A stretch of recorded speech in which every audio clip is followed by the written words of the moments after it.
Today we're going to be using the desaturation technique to create pages for a picture book. So here I see everything's been desaturated or black and white with the exception of Ernie, and I can see that Ernie's nice and vibrant, the colors jump out. I also notice that the text has two layer styles, and if I open up the layers palette by pressing F7, I can see bevel and emboss, I see stroke, I see the colors match Ernie, and so we're going to be applying this similar style to a page just like this. And the first thing that we're going to be doing is taking our original image. I'm going to use the move tool and I'm going to drag it to our blank page. There we go, and I'm going to put it right there. I'm going to zoom in, and what I'm going to do is I'm going to use either the magnetic lasso or the quick selection tool. So I'm going to use the quick selection tool, create a selection highlighting just the yellow of the sneaker. I should include, I take that back, the whole sneaker, not just the yellow. I'm going to zoom out some.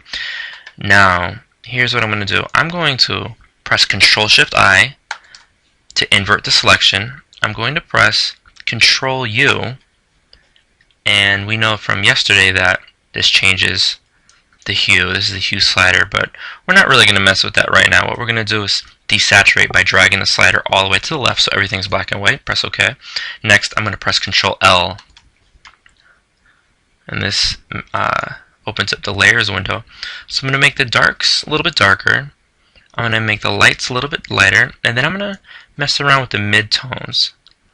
And I like it about right there. That looks pretty good. So I'll revert to 100%.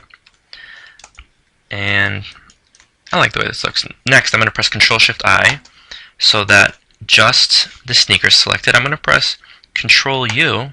And this time, I'm going to increase the saturation of the sneaker just a little bit, so it's a little bit brighter. And that looks really good right there. Great, so now we need to add some text. I'm going to add yellow sneaker. And here's what I'm going to do. I'm going to highlight this. I'm going to click on this black box. And I want this yellow, the yellow from the sneaker, to be the color of the text. So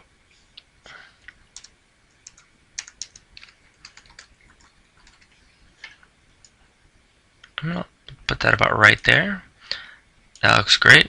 Next, I need to add a stroke, so I'm going to go to Layer, Layer Style, Stroke, and default, of course, is red. I'm going to change it to the blue and the swoosh on the sneaker. And let's see how that looks. You can play around with it a little bit. I like that. Looks pretty good right there. I'm actually going to increase the stroke to 4. That looks really good, so I'm going to zoom out. I like this page. If we want, we can add one more layer style. We don't want to go overboard, but we can try bevel and emboss. And that doesn't look bad. I'm actually going to reduce the depth a little bit. Not too much. We want it to be subtle. I'm going to press OK. And I like this page. We're going to save it as a PSD and a JPEG.